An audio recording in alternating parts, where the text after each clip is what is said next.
예, 우리는 이 마가복음을 살피면서 예수님의 생애를 살펴보고 있습니다. 특별히 14장은 예수님께서 이제 예루살렘에 입성하시고 수요일쯤 되었을 때의 일들을 기록하고 있습니다. 앞의 내용을 잠깐 보면 예수님께서 예루살렘에 입성을 할 때 종려나무 가지를 흔들고 사람들이 환영을 하였지요. 그리고 성전을 깨끗하게 하셨습니다. 그래서 뭐 장사하는 사람들 막 상 뒤집어 엎고 막 그렇게 했지요. 그래서 좀 이제 문제가 되었지만 또 예수님께서 또 이렇게 성전에 보니까 또 이 가난한 과부가 두 렙돈을 드리는 장면을 통하여서 누가 가장 많이 헌금을 하는 자냐라는 것도 가르쳐 주셨습니다. 또한 예수님께서는 이 성전 밖을 나가시면서 이 예루살렘 성전은 무너질 거야 라고 말씀하니까 제자들이 언제 그런 일이 일어납니까? 이렇게 질문을 하게 되지요. 그래서 그 내용이 13장에서 나왔고 13장에 보면 앞부분은 예수님께서 초림과 재림 사이에 일어날 일 전체 수백 년 수천 년간 이어질 그런 일들을 설명을 하고, 두 번째 파트 이제 13장 중간 파트에서는 AD 70년에 성전이 실제로 무너질 것에 대한 배경을 설명하고 있습니다. 그리고 마지막 파트에서는 예수님이 재림하실 때 어떤 일이 일어날 것인가에 대해서 가르쳐 주고 있습니다. 그래서 13장 끝에는 그러니까 너희는 깨어 있어야 된다, 잠들면 안 된다 라는 것을 말씀합니다. 그렇게 해서 이제 예루살렘에서 나오셨거든요.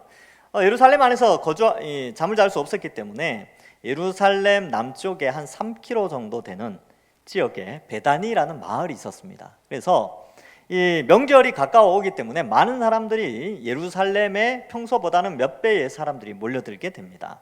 그래서 이 베다니나 아니면 주변 동네에 거주지를 선택하여서 머물게 되지요. 그래서 예수님이 베다니로 들어가시게 됩니다. 그리고 오늘 이 14장의 내용이 전개가 됩니다. 이틀이 지나면 유월절과 무교절이라 대제사장들과 서기관들이 예수를 흉계로 잡아 죽일 방도를 구하며 이렇게 기록하고 있습니다. 그래서 이 시간으로 따지면 이렇습니다. 오늘날로 따지면 화요일 저녁 6시부터 수요일 저녁 6시 사이에 이 사건이 일어난 거죠. 그러니까 화요일 저녁 식사나 혹은 수요일 저녁 즈음에 이 일이 일어난 것입니다. 자, 그래서 이런 배경을 좀 설명하는데, 여기 보면 대제사장들과 서기관들이 예수님을 죽이려고 하는데 이때 드디어 죽이려고 한 것이 아니고요, 사실 오래됐습니다. 이 예수님을 죽이려는 계획이 상당히 오래됐어요. 그래서 마가복음 3장 6절 예수님의 사역의 초기에 있지요. 거기에 보면 이렇게 돼 있습니다. 바리새인들이 나가서 곧 헤롯 땅과 함께 어떻게 하여 예수를 죽일까 의논하니라. 여기 3장에 나와요. 3장. 예수님 사역 초반이 있지요. 그러니까 예수님 3년 공생애 동안에 사역 초기부터 사역 말, 지금 이제 십자가에 달리시기 얼마 전인데 이때까지 예수님을 죽이려는 그런 세력들, 특별히 바리새인, 헤롯 땅, 이 사람들은 기득권자들이거든요.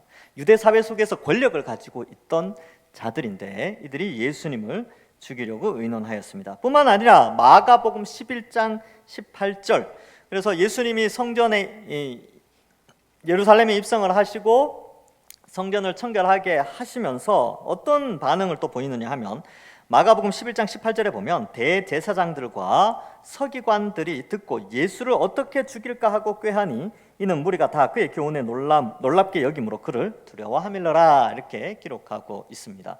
너무나 많은 사람들이 예수님을 추종하고 있었죠. 그래서 죽이기는 죽여야 되겠는데 많은 사람이 따라가니까 이게 참 문제가 봉착한 것이지요. 그래서 이제 오늘 14장 1절에도 예수를 죽이긴 죽여야 되겠는데 이거 어떻게 죽이지? 그리고 지금 유월절 무교절이 다가오니까 사람들이 평소보다 몇 배는 많아질 텐데 수많은 사람이 예수를 따라다니는데 이거 잘못했다가는 밀란이 일어나겠구나, 오히려 역효과가 일겠구나, 역풍이 불겠구나, 이렇게 생각을 한 것이죠. 그래서 2절에 이르되 밀란이 날까 하노니 명절에는 하지 말자 하더라, 이렇게 이제 의논을 하는 것이죠. 자, 그래서 이제 이런 분위기, 1절과 2절은 아주 암울한 분위기인데 이와 대조되는 대제사장과 서기관들과 대조되는 여인이 또 한 명의 여인이 등장하게 됩니다. 그래서 이 여인은 이 마가복음에서는 이 이름이 나오지는 않지요. 그러나 이 내용이 마태복음에도 기록되어 있고 요한복음에도 기록되어 있으며, 요한복음에는 이 순전한 나드 한 옥합을 깨트려 예수님께 붓는 여인의 이름이 요한복음에는 등장하게 됩니다. 일단 그 배경을 한번 살펴보겠습니다.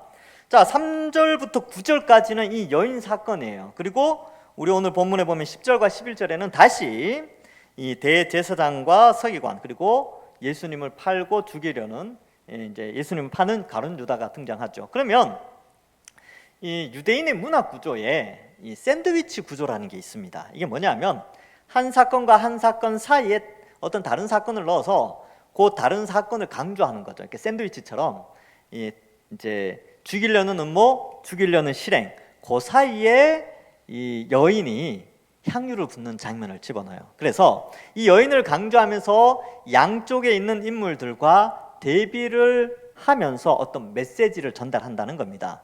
이걸 샌드위치 기법이라고 하는데, 이것이 14장에 이러한 방식으로 3개의 샌드위치가 등장을 해요.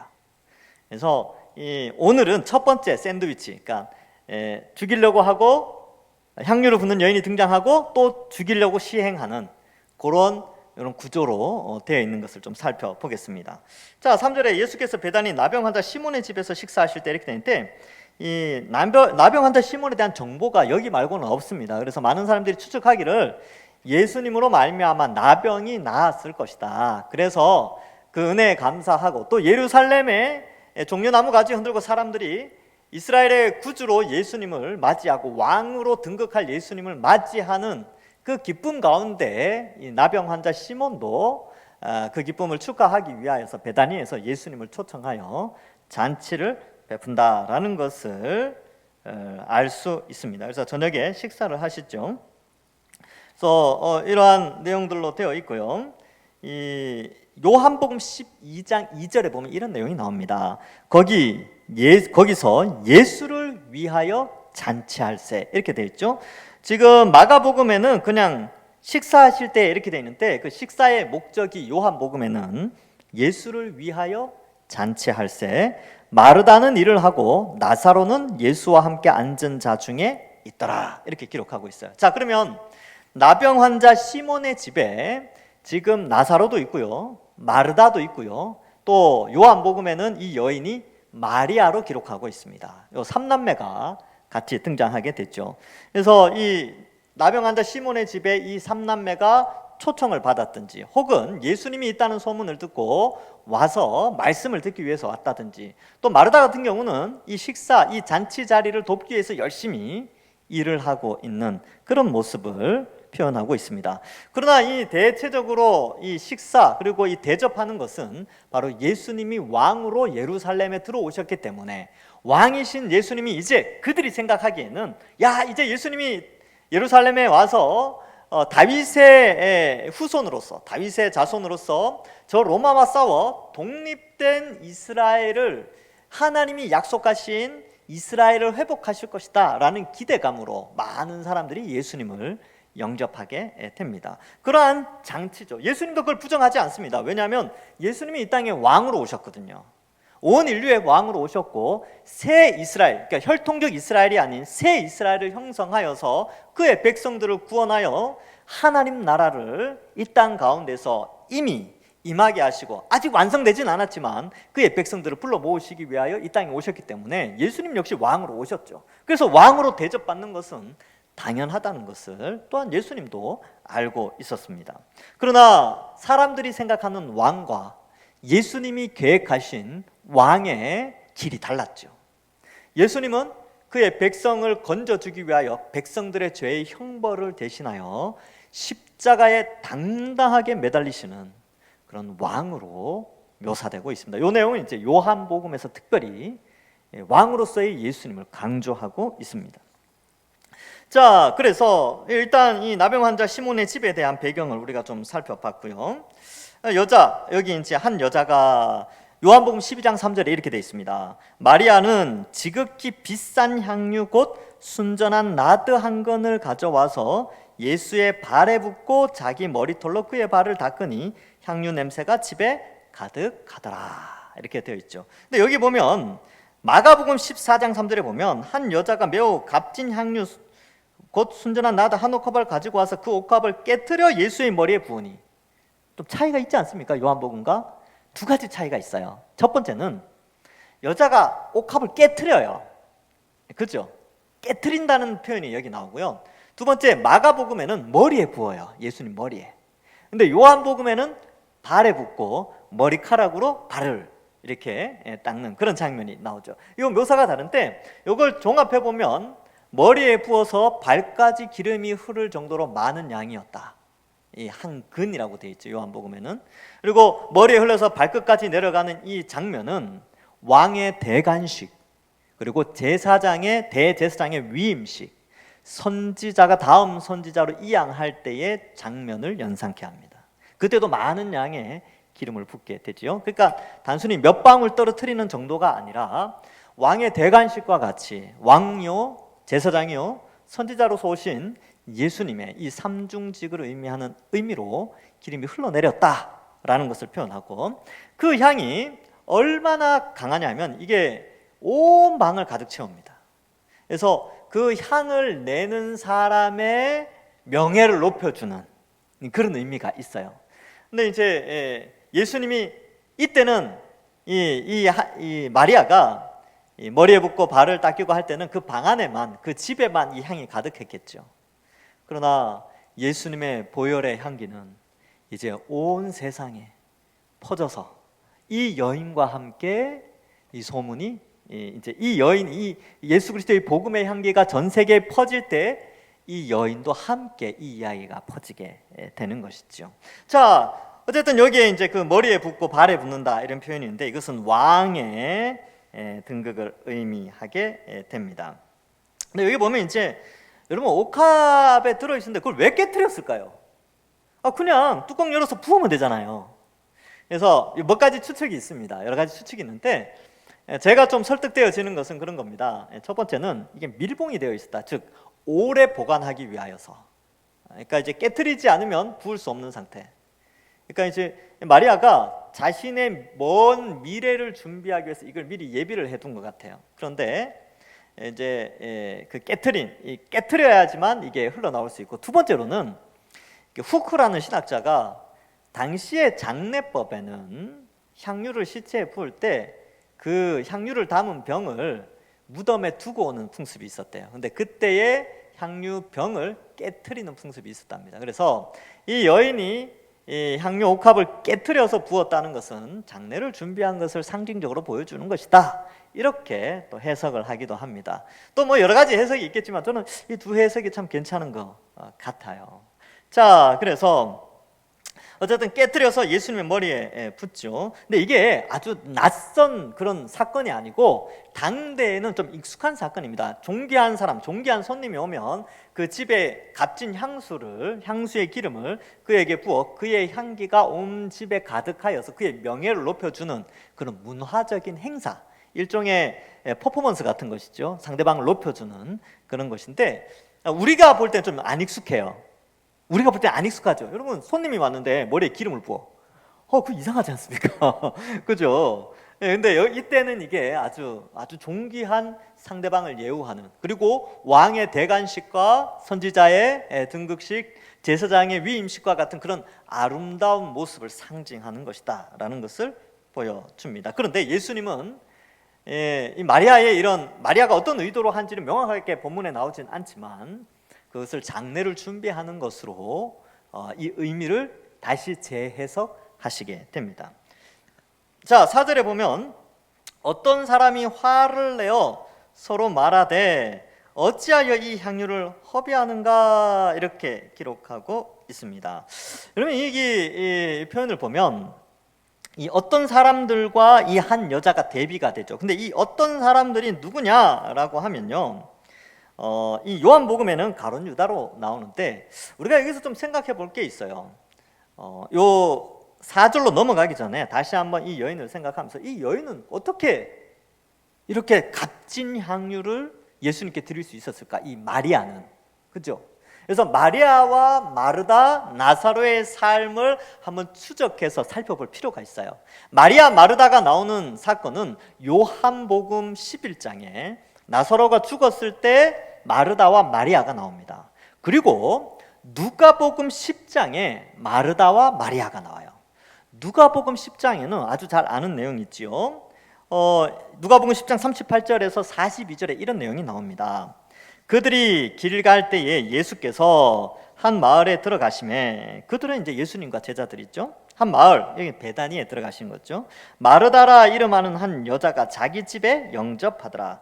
그에게 마리아라 하는 동생이 있어 주의 발치에 앉아 그의 말씀을 듣더니, 마르다는 준비하는 일이 많아 마음이 분주한지라 예수께 나아가 이르되, 주여, 내 동생이 나 혼자 일하게 두는 것을 생각하지 아니하시나이까? 그를 명하여 나를 도와주라 하소서. 주께서 대답하여 이르시되, 마르다야, 마르다야, 네가 많은 일로 염려하고 근심하나 몇 가지만 하든지 혹은 한 가지만이라도 족하니라. 마리아는 이 좋은 편을 택하였으니 빼앗기지 아니하리라 하시니라. 이렇게 기록하고 있습니다. 여기에서 보면 지금 이 요한복음 12장에서도 보면 마르다는 또 일하고 있어요.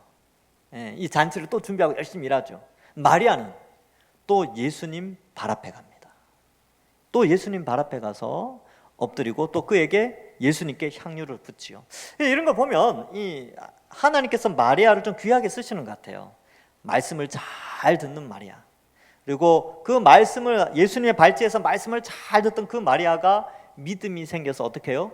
그 믿음을 나타내는 장면이 바로 옥합을 깨트리는 장면입니다. 그래서 마리아가 이 옥합을 깨트리는 것은 그 속에 믿음이 이미 들어가 있었고, 그 믿음이 생긴 방식은 예수님의 말씀을 들음으로 말미암아 그 믿음이 생겼고, 그 믿음의 증거로 예수님에 대한 사랑, 그래서 옥합을 깨트리는 것으로 연결되어진다는 것입니다. 그럼 여기서 우리가 알 수 있는 게 있죠.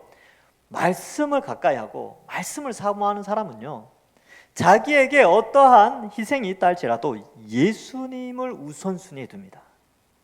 자기에게 우선순위를 두지 않고 예수님께 우선순위를 가지고 가고, 또 예수님께서 십자가에 대한 이야기를 얼마나 많이 했습니까? 앞에 내용들 보면 3번이나 제자들에게 내가 예루살렘에 올라가서 십자가에 달려 죽는다, 그러나 3일 만에 부활할 거야, 그렇게 이제 말씀하시죠. 근데 제자들은 안 믿었어요. 이게 안 믿어졌다니까요. 그러니까 자기의 욕심만 챙기기 급급했죠. 그런데 이 마리아는 예수님의 장례를 준비했습니다.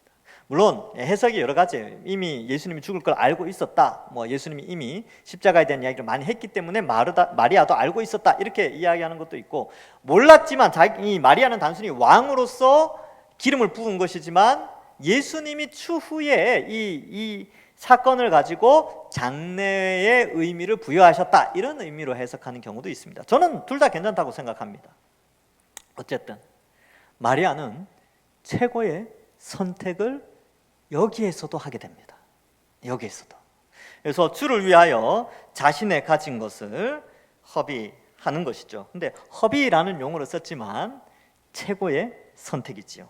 자, 그래서 어떤 사람이 화를 내죠. 화를 내는데 그 사람은 가룟 유다였습니다. 요한복음 12장 4절에서 6절에 보면 이렇게 나옵니다. 제자 중 하나로서 예수를 잡아줄 가룟 유다가 말하되, 이 향유를 어찌하여 300데나리온에 팔아 가난한 자들에게 주지 아니하였느냐 하니, 이렇게 말하면 가난한 자들을 생각함이 아니요 그는 도둑이라 돈꾀를 맞고 거기 넣은 것을 훔쳐 가밀어라, 이렇게 기록하고 있습니다. 여러분, 이 가룟 유다가 제자들 중에 돈꾀를 맡았습니다. 회계 관리를 한 거죠. 그런데 이걸 잘 쓰지 않고 투명하게 활용하지 않고 그 가운데 커미션을 챙겼다는 거예요. 그러니까 불투명하게 중간에 이걸 투명하게 공개된 것이 아니라 자기의 사욕을 채우기 위하여 커미션을 챙겼죠. 요즘으로 치면 이중장부를 기록한 거예요. 이게 범죄 행위죠. 근데 이제 요한이 그것을 이제 기록을 해요. 그래서 이 가룟 유다에게는 예수님의 십자가가 보이지 않고 예수님을 통한 돈이 보였어요.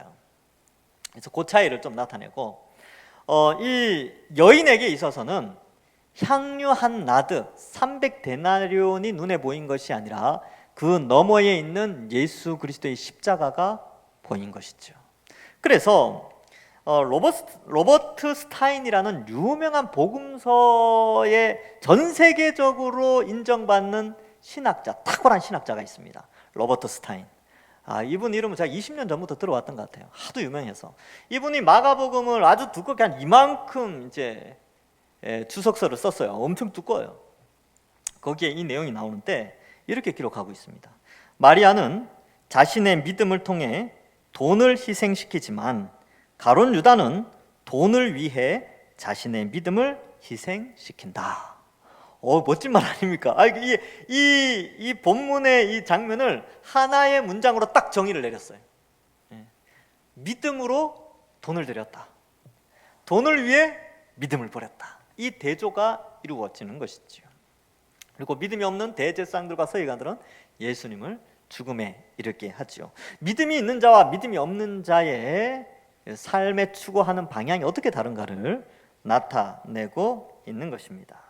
그래서 그녀는 최고의 선택을 했지요. 그래서 5절에 이 향료는 300데나리온이다. 여러분, 이 300데나리온이 300일 노동자 임금입니다. 즉 1년 연봉이에요.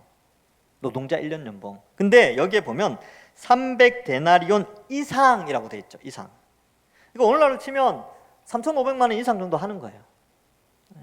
엄청난 비싼 돈이죠. 근데 그게 눈에 들어오지 않았죠. 왜요? 예수님이 눈에 들어왔으니까. 예수님의 말씀이 그의 마음속에 있으니까.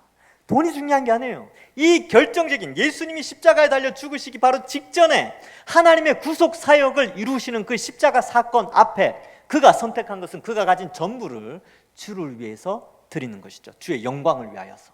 주의 그 거룩한 사역, 예수님의 사역을 위하여서 자신의 전 재산이라고 표현되어 있지는 않지만 그와 같은 엄청난 것을 하나님께, 예수님께 드려서 예수님의 명예를 높여 드리는 것입니다. 그래서 이렇게 되고, 가룟 유다는 어때요? 화를 내죠. 4절에 보면 화를 냅니다. 그리고 사람들에게 막 이야기했겠죠. 충동을 시켰겠죠. 야, 이게 말이 돼? 저 부자하면 얼마가 되는데 저 여자가 이상한 짓을 하네, 허비를 하네. 이 허비라는 단어가 무너뜨리다 뭐 이런 뜻이 있어요. 저 값비싼 300데나리온을 무너뜨려 버리네, 이런 개념이 가룟 유다에게 있었던 것이죠. 다른 사람들도 서로 말하죠. 그런 것 같아. 그런 것 같아. 눈으로 보기에는 그런 거죠. 너무나 값진 건데 지금 곧 6월절이 다가오면 구제하는 행사도 있고, 6월절 행사에 그런 게 있거든요. 그러니까 구제도 할 수 있고, 6월절에 수많은 사람들, 가난한 사람들 오면 그거 나눠주면 예수님의 명예가 높여지고 할 텐데, 아니 왜 저렇게 저걸 무너뜨려 버릴까? 저 300데나리온의 가치를 무너뜨려 버릴까? 이렇게 판단을 했다는 거예요. 근데 왜 그렇게 판단했다고요? 예수님의 십자가와 죽음을 바라본 것이 아니라 돈을 바라봤거든요. 그리고 그 가운데서 가질 수 있는 커미션을 챙기기 원했다는 것이지요. 그래서 300데나리온 이상을 팔아 가난한 자들에게 줄 수 있겠도다 하여 그 여자를 책망하죠. 근데 여기 책망하다라는 단어가 이게 조금 특별한 단어예요. 엄히 꾸짖다. 그리고 엄청나게 경노하다. 이 단어가 동물에게 쓰였대요. 동물에게. 누구에게 쓰였냐면 말 알죠? 말. 타는 말. 따가닥 타는 말. 그 말이 화가 났을 때 어떻습니까? 코에서 콧바람이 슉슉 나가죠. 그래서 말이 화가 나서 씩씩거리다 할 때 헬라인들은 요 단어를 썼대요. 그러니까 지금 이제 가룟 유다가 어떤 상황인지 알겠죠? 300데나리온 가운데 얼마를 커미션을 먹었는지 모르겠는데 이게 놓친 거예요. 이 엄청난 금액을 놓친 거죠. 그러니까 화를 씩씩 내는 거죠. 왜요? 십자가를 보지 않고 돈을 받기 때문에 그렇습니다. 자, 그래서 여자를 책망합니다. 막 비난을 하고 힐난을 하는 거예요. 그러니까 예수님이 이제 변호를 하죠. 6절에 예수께서 이르시되 가만히 두라. 너희가 어찌하여 그를 괴롭히느냐? 그가 내게 좋은 일을 하였느니라. 여러분, 여기 이제 예수님은요, 가룟 유다는 300데나리온의 가치를 무너뜨렸다고 생각하지만 예수님은 300데나리온 이상의 가치를 이 여인이 했다는 것을 나타내고 있습니다. 무너뜨렸다고 생각했지만 그것은 세우는 것이었죠. 허비했다고 생각되지만 그것은 가장 아름답게 사용되어지는, 가장 가치 있게 사용되어지는 것이라는 것을 예수님이 알려주게 됩니다. 그를 괴롭게 하느냐 이렇게 표현하죠. 여러분, 주를 위해서 우리가 희생하는 거 있지 않습니까? 예수님을 위해서 희생하는 것, 우리의 시간을 드리고 노력을 드리고 힘을 드리고 돈을 드리고 생명을 드리는 것, 예수님을 믿지 않는 자들의 눈에는 그것이 허비하는 것처럼 보입니다. 무너뜨리는 것처럼 보여요. 우리의 에너지, 시간, 그다음에 힘, 우리의 돈, 이것이 그 가치가 무너지는 것처럼 보여요. 그래서 세상 사람들이 뭐라 그래요? 야, 예수님께 뭐 교회 가서 뭐 이렇게 헌신하고 수고하고 하루 종일 있고 뭐 봉사하고 돈 갖다 바치는 거, 아이고 저 헛짓을 한다고 막 그렇게 이야기를 하죠. 그래서 괴롭히잖아요, 우리를. 근데 예수님은 어떻게 평가하십니까?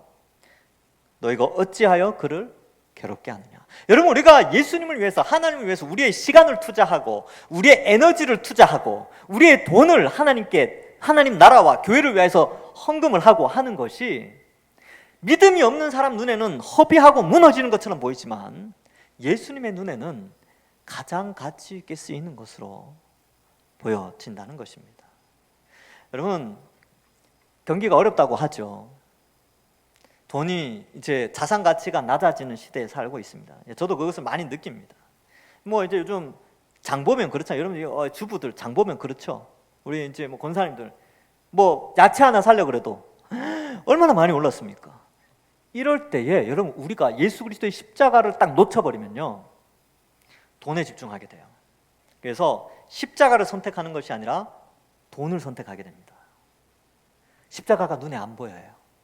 근데 이럴 때일수록 이 한 여인, 이 마리아의 이 모습을 우리가 볼 수 있어야 돼요. 주의 나라를 위하여서 우리의 시간과 에너지와 힘과 또 귀한 그런 헌금도 귀하게 쓸 수 있는 것이죠.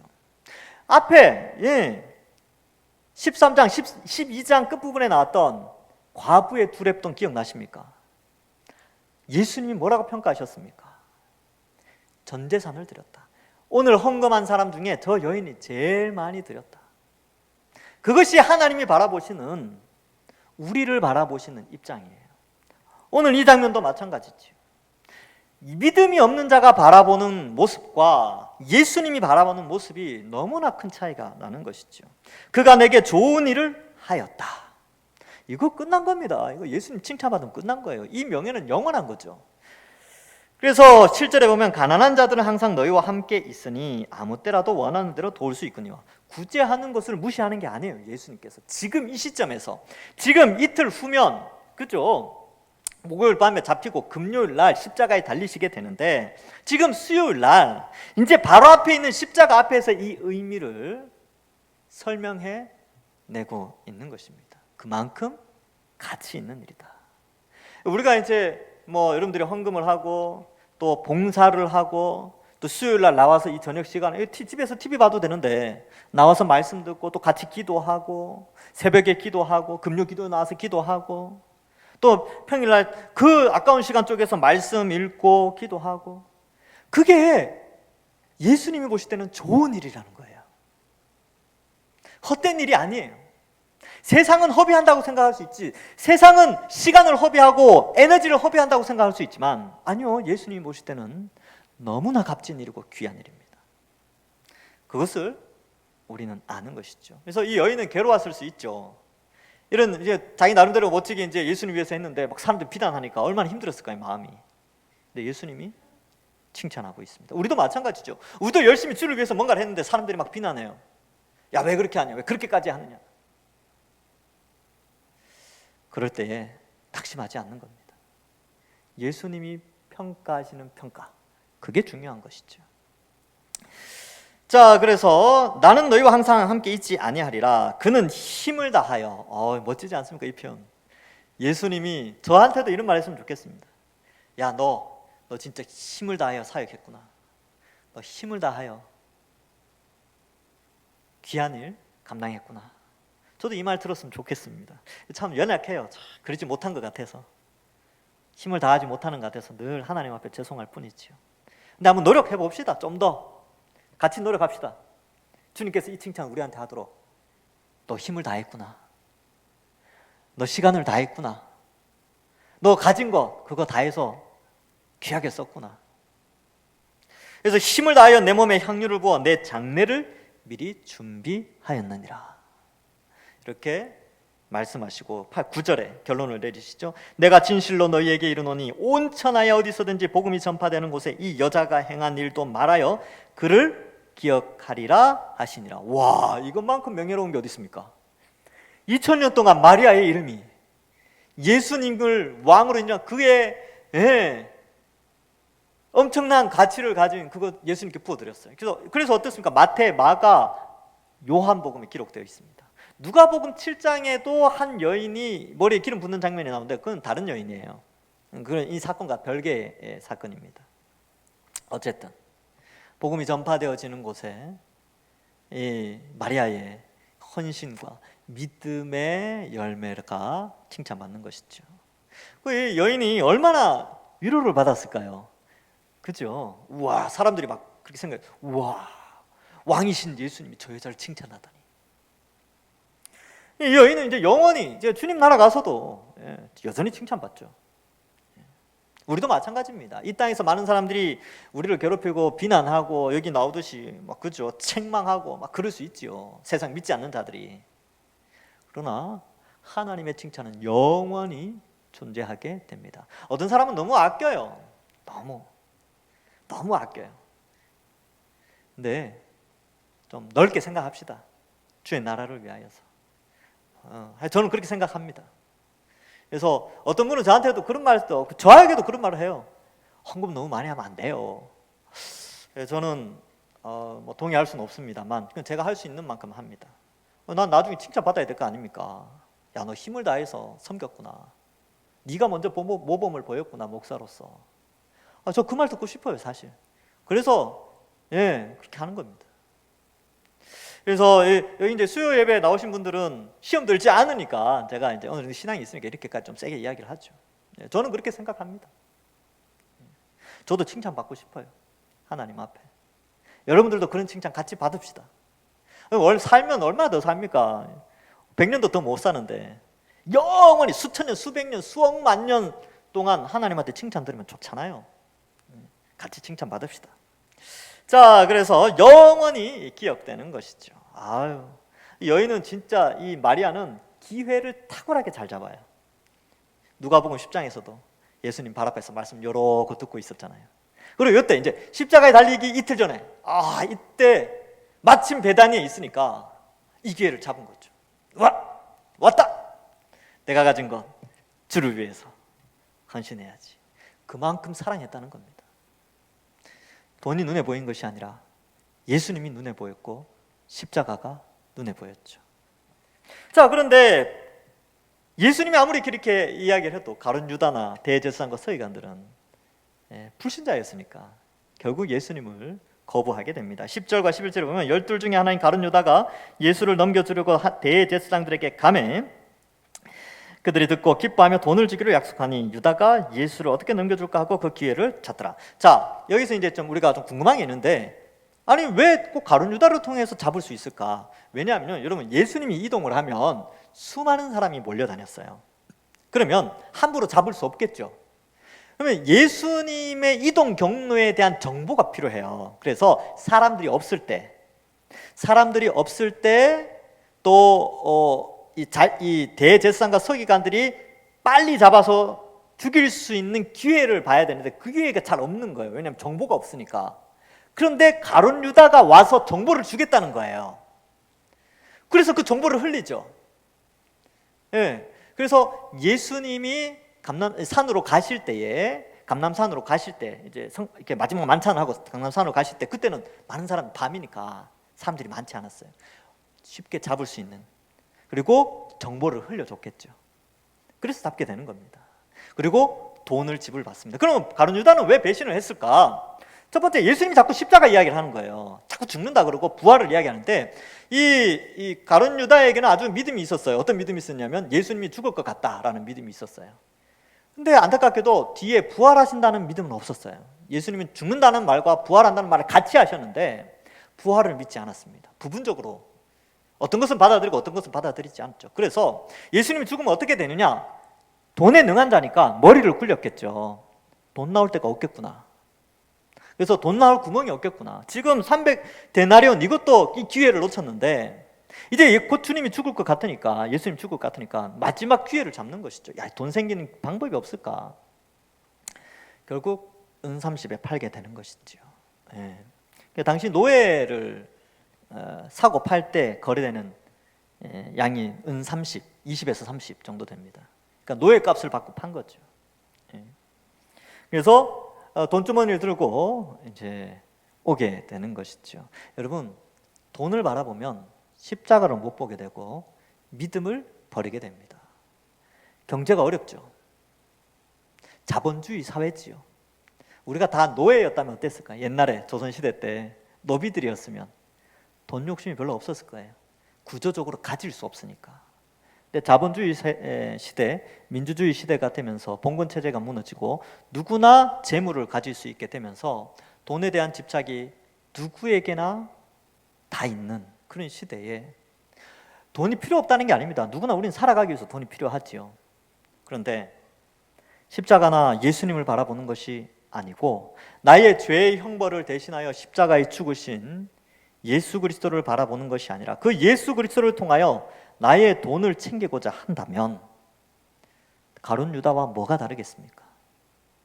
우리는 돈을 보는 자가 아니라 예수 그리스도를 보고 십자가를 바라보는 자들입니다. 이 어려울 때에 여러분 시험 들지 마시고 같이 시험 들지 맙시다. 같이 예수 그리스도 십자가 바라보면서 영원히 하나님 나라에서 이름이 기억되어지는, 그래서 믿음이, 옥합을 깨트리는 믿음이 우리의 삶 속에서 나타나서 주님 앞에 섰을 때 다 칭찬받으시는 우리 모든 주의 백성들 되기를 주님의 이름으로 간절히 축원합니다. 기도하겠습니다. 하나님 아버지 감사합니다. 오늘 말씀을 통하여 저와 우리 모든 성도들에게 믿음이 무엇인지 깨닫게 하시고 또 이 시대의 수많은 탐심과 정욕과 탐욕들을 바라보는 것이 아니라 예수 그리스도의 십자가를 이 수요일 밤에 다시 바라볼 수 있도록 은혜 내려주시니 감사합니다. 경제가 많이 어렵다고 합니다. 어려워질 거라고도 말합니다. 그러나 하나님, 우리가 그런 것에 흔들리지 않게 하시고 십자가 바라보면서 우리의 생이 길지 않음을 바라보면서 영원한 하나님의 칭찬을 꿈꾸며 소망하며 믿음의 삶 당당하게 담대하게 살아가는 저희들 되게 하여 주옵소서. 감사드리옵고 예수님의 이름으로 기도하옵나이다. 아멘.